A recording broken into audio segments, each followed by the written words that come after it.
ও জিবরাইল যাও সূরা কদর নিয়ে যাও। এই সূরা কদর নাযিল করলেন আল্লাহ পাক রব্বুল আলামিন। পবিত্র কোরআন একদিনে নাযিল করেন নাই।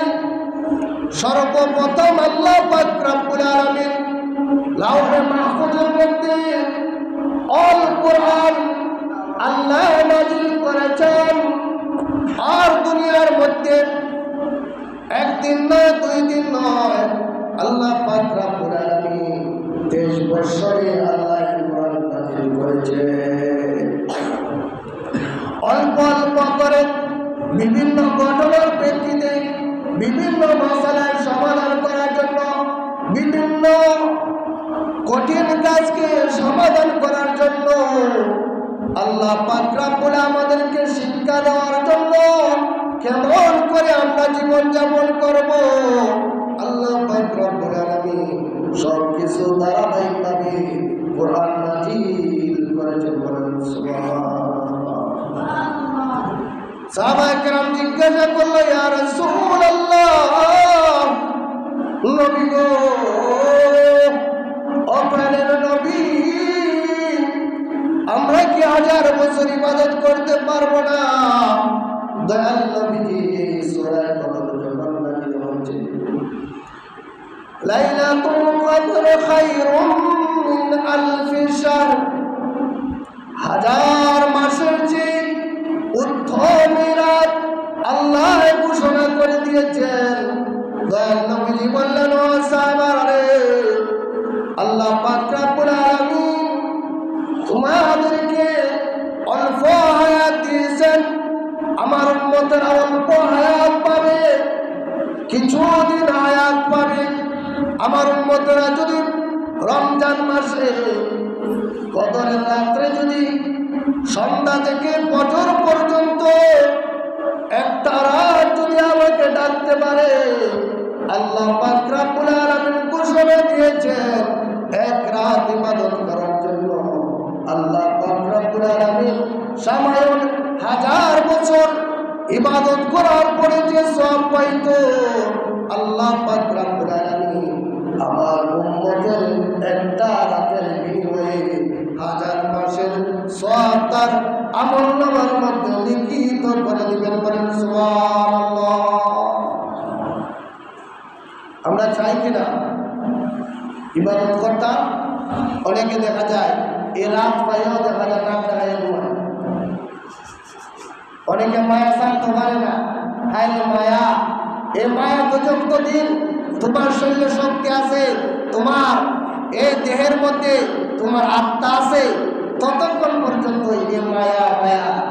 কিন্তু যখন তোমার প্রাণ পাখিটা বের হয়ে যাবে, তখন তোমার মায়া, দুনিয়া শেষ, দুনিয়ার হিসাব খাতা তোমার বন্ধ হয়ে যাবে। এই জন্য আমরা দুনিয়ার মায়া, ক্ষণস্থায়ী মায়া, দুনিয়ার কোনো মায়া মায়া নয়, এগুলো হলো শয়তানের দুর্গা। এখানের মধ্যে আমরা পরীক্ষা পাস করতে হবে। আল্লাহ অনেক নিয়ামত রাখছেন। আমরা দুনিয়ার মধ্যে যদি খাই না, রোজা রাখি, জান্নাতের মধ্যে এত সুস্বাদু খাবার দিবা, খাবার খাইতে খাইতে প্লেট পর্যন্ত খাইতে পারবে। দুনিয়ার মধ্যে প্লেট খাইতে পারবেন, খাইতে পারবেন, কিন্তু সেই সময় যে প্লেটের মধ্যে খাবার দেওয়া হবে, এই প্লেটটা পর্যন্ত মানুষ খাই দিব।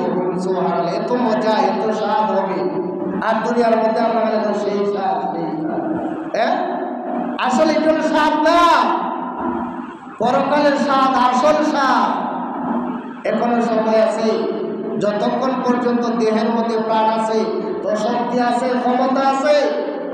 যখন হৃৎপিণ্ড রক্ত চলাচল বন্ধ হয়ে যাবে, তখন তোমার হাতের শক্তি কমে যাবে, তোমার দেহের শক্তি কমে যাবে, তোমার জিহ্বা লড়াই আল্লাহকে একবার ডাক দে, এই ক্ষমতা তোমার থাকবে না, জিহ্বা পড়ে যাবে, জিহ্বার ক্ষমতা নষ্ট হয়ে যাবে।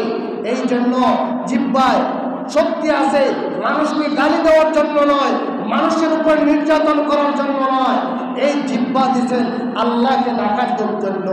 এই জন্য আমরা আল্লাহকে ডাকবো, এই রাতে ইবাদত করব, এই ইবাদতের একটা গুরুত্ব আছে। অনেকে দেখামো থাকে না, এটা বুড়া মানুষ, বাড়ির খাইয়ে কোনো কাম নাই, তাদেরকে মসজিদের মধ্যে পাঠায়। আর জোয়ান যুবকরা, ইসলামের জন্য যুবকরা এগিয়ে গেছে, যুবকরা ইসলামের কাছে ঝাঁপিয়ে পড়ছে। দেখেন না ইহুদি নাসারা মুসলমানদের উপর কত নির্যাতন করতেছে, শিশু বাচ্চারা কান্নাকাটি করতেছে, কত কষ্ট করতেছে। আমরা তো কোনো কষ্ট করি না, আমরা তো ইসলাম পেয়েছি, পরিপূর্ণ ইসলাম। ইন্নাদ্দিনা ইনদাল্লাহি ইসলাম। আলিয়ামা নাকতিমু আলা আফওয়াহিহিম ওয়া তুকাল্লিমুনা আইদিহিম ওয়া তাশহাদু আরজুলুহুম বিমা কানু ইয়াকসিবুন। আমরা এই ইসলাম পাইয়া আমরা ইসলামকে আমরা মানি না, গ্রহণ করি না। এই জন্য হাসরের ময়দানে জবাবদিহি করতে হবে। তুমি তোমার বডি দিয়েছেন, এই বডি দ্বারা তুমি কি করেছো, ইসলামের কোন কাজে তুমি নিযুক্ত ছিলে, এই বডি তোমাকে সাক্ষী দিবে। আল্লাহ পাক রব্বুল আলামিন আমাদেরকে ইসলামের ছায়ার করে থাকতাম এবং ইতিকাফ যারা বসবে, আমরা নিয়ত করে আজকে সন্ধ্যার আগে আগে, সূর্য ডুবার আগে আগে আমরা মসজিদে প্রবেশ করব। ইতিকাফের নিয়তে আমরা মসজিদে প্রবেশ করব এবং বাম সাইডে আমরা বসবো। আর এই সাইডে ডান সাইডে অনেক ফেরেশতারা নামাজ জিনে নামাজ পড়বে, ইবাদত করবে, এই জন্য আমরা বাম সাইডে থাকবো। আর আমাদের জবান হইতে বললাম, এই জবানটা আল্লাহকে ডাকার জন্য। ইতিকাফ বইয়া যদি কোনো একটা সুযোগ পাইছি বলা, এবার বুঝছেন দুনিয়ার যত ঝামেলা আছে, দুনিয়ার ঝামেলা করে হিসাব করতে পারছি না, এমন একটা সুযোগ পাইছে বইয়া বইয়া হিসাব করবে। হিসাব করবেন আল্লাহ যে এই রাতটা কখন যাবে। এই জন্য আজকে বেজুর রাতগুলা তালাশ করতে হবে। দয়াল নবীজি প্রথম 10 দিন রমজানে ইতিকাফ করেছেন, কিন্তু সবে কদর পান নাই। পরে দ্বিতীয় আরো 10 দিন পরের বছর করছেন, সবে কদর পান নাই। তৃতীয় বছর লাস্টে 10 রমজানও পেয়েছেন এবং সূরা কদর নাজিল হওয়ার কারণে এখানে যুগ বিয়োগের সংখ্যা আছে, 3 বার কদর নাজিল হয়েছে। এরপর 9টা হরফ আছে, 3 নং 27। এই জন্য 27 তারিখে গুরুত্ব দেওয়া হয়েছে। আলহামদুলিল্লাহ, আমরা সবে কদরের ইবাদত সবাই করবো। এরকম যারা বলবেন সুন্দরভাবে নিয়ত করে জবানকে বন্ধ করে আল্লাহ নাম আমরা কি করব। এখানে অনেক সুযোগ সুবিধা আছে, অনেক মসজিদে এরকম সুযোগ সুবিধা নাই। সুন্দর করে ফসলাবাদে যাবেন, আসবেন, কোনো কথা বলবেন না। আল্লাহ পাক রব্বুল আলামিন আমাদেরকে আমল করার তৌফিক দিন। আমিন। সাল্লাল্লাহু